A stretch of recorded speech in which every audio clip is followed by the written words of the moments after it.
So even in my Pro Tools based music recording studio, I use the same brand microphones that I use in all of my video recording studios. Now friends, today I wanted to discuss a little audio with you. I'm sure everyone has heard the saying that the best audio and the worst video is still better than the worst audio and the best video. And that holds true. Now, early on in my career, I was a touring musician. I got out of college and was on the radio and in studios and on stage for tens of thousands. And I enjoyed what I did, but I wanted a family. And so then I went into production, sound engineering, and then music production. And I became an engineer and producer.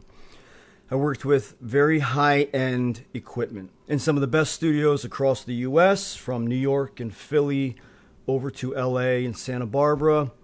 I've worked on very large projects. I've been blessed to work with legendary artists. And so throughout that process, I really became very immersed in audio, because obviously music is only audio. And then as I began my journey in cinematography and videography, I was fortunately able to begin with a little head start, at least in the audio department, not necessarily in the video department quite yet. But I had already been using every brand of microphone, from the cheapest mics to $20,000 microphones, and even a little more with some of the vintage mics that I was able to use. But then I also had my own recording studio in my home, and I didn't have the $1 million budget that the studios I worked in had. Now, I was able to borrow equipment, bring microphones home, utilize them on my own projects. But in sourcing microphones for my studios, I began seeking out what I felt was the best sound for the best price. At the time, obviously, well, through all these years, one of the biggest names in audio is Shure. Now, I have used all of these microphones and more. I have literally used hundreds of different microphones for different applications. But over the years, I have pretty much stuck with one brand in my home studios. Now, through that wall over there, in one of the other rooms, happens to be my recording studio. So even in my Pro Tools based music recording studio, I use the same brand microphones that I use in all of my video recording studios. And that is Audio Technica. I have been utilizing Audio Technica mics for eons of years, it seems at least. First, let me address the equipment I'm using today so that immediately you know what I'm using and you can decipher whether you like it or not. Now, for video, we are recording on the legendary tried and true GH5. We're using the XLR1 XLR inputs, which, believe it or not, has very good preamps. It also offers 48 volt phantom power. That is a great little unit. The XLR1 and 2 are really good units. But in another video, I'm going to talk about budget options to those. So obviously we are running in through the XLR input, and the microphone that we're using above is an Audio Technica AT897. And I have a second AT897 here. I always buy everything in twos, especially when it comes to audio equipment, because as a sound engineer, you cannot afford to have one of your main microphones go dead on you in the middle of a project. And yes, it's happened multiple times. So I always tend to buy my microphones in pairs. Now, the AT897 that we're using today is just set flat. It is set flat on the microphone, 48 volt phantom power. I'm not going to add any post-processing at all.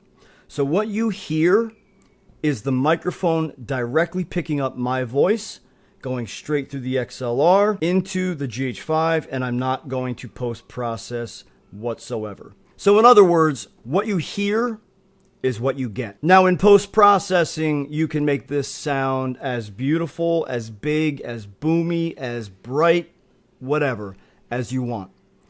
I like clean, crisp, and very basic audio to my video. As long as it's clean and clear and you can hear my voice well, that's what matters to me. I'm not going to go in and EQ this kind of video. I'm not going to add any verb to it. I'm not going to do any kind of delays. I think it sounds great the way that it is. There's no reason to mess with it or give me any more work to do when I already have enough. So the AT897 is a phenomenal shotgun condenser microphone. I love this thing. But in comparison, I also have a Rode NTG2 and an NTG3.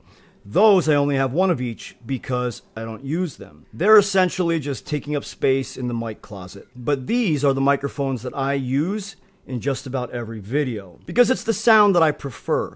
It's a little bit brighter. It's a little bit fuller. I would say that the Rode NTG2 compares a little bit more to this direct sound than the 3 or the 4. I have not tried a Rode NTG5. I have no need to. The 2 and 3 are great mics. I don't even feel the need to have a 4.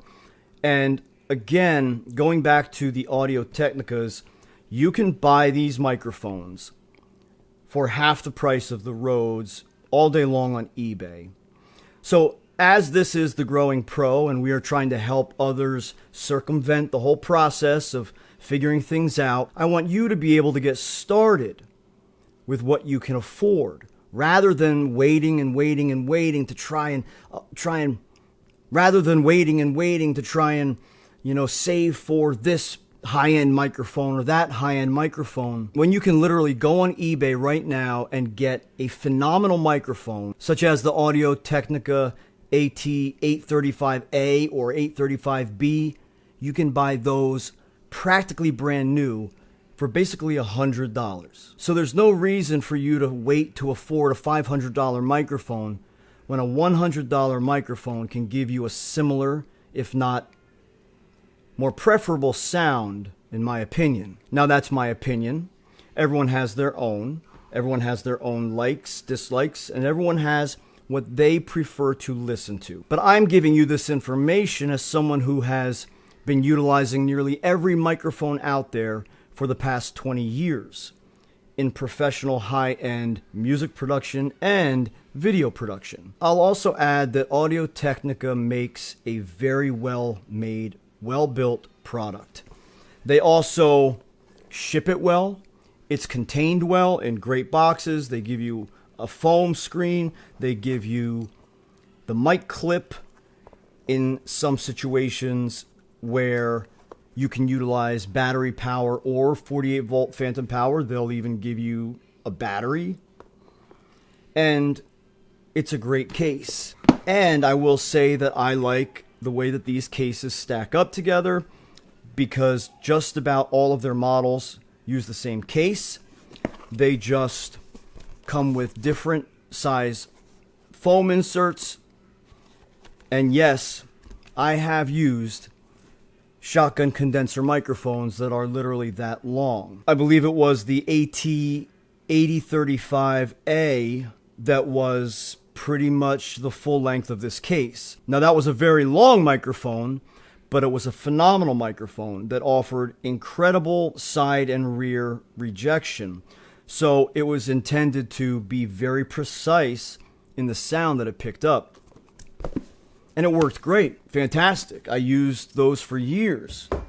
I've also had the AT815B, which was really excellent for long distance recording scenarios. But ultimately, in the studio like this, for creatives, for content creation, for talking head, even for certain podcast scenarios, the AT897 is an awesome microphone. And you can buy these on eBay right now for $200. If you wait for the right deal, you could probably get one closer to $125, $130, and you're getting a phenomenal microphone. The AT897 that I'm using today and that I'm holding in my lap as well as my secondary mic is one of the best microphones on the market for content creation. If you want to have an overhead shotgun mic that's out of the frame, These are phenomenal. You do have a low pass switch, and like I said, you can throw in a battery if you don't have 48 volt phantom power available. And they give you the clip, so all you need is your stand and you're ready to go. So friends, I don't think this video needs to be too lengthy. I've given you a handful of microphones. Get on eBay, search them up, see which one fits your budget, because every mic that I listed today, and I'll even list them down in the description, each one can be found for a different price, on a different day, for a different deal, on eBay, or just Google them and see who's selling what. Just make sure you're buying one from a reputable dealer, and make sure you're buying one that has not been abused. Because I will say that a lot of beginners misuse condenser microphones. Now the ribbon inside is quite delicate on these. The proper way to utilize these microphones is to start with your preamp channel gain all the way down. You want to power your preamp on first, plug in your microphone, turn on your 48 volt phantom power while keeping your gain down. Let that warm up for a few seconds, then slowly turn up your gain. Start slow, start low. If you just plug in your mic to the XLR input while the preamp is already hot with gain all the way up and 48 volt on already, you can blow the ribbons in these microphones, and it does happen. So there's a proper way to do it. Please refer back to what I just said. Stick to that and you'll be safe. All right, friends, so I hope that gives you some information for you to get on your way to becoming a growing pro and get paid for what you love to do. So thanks for watching another video. I'll catch you in the next one.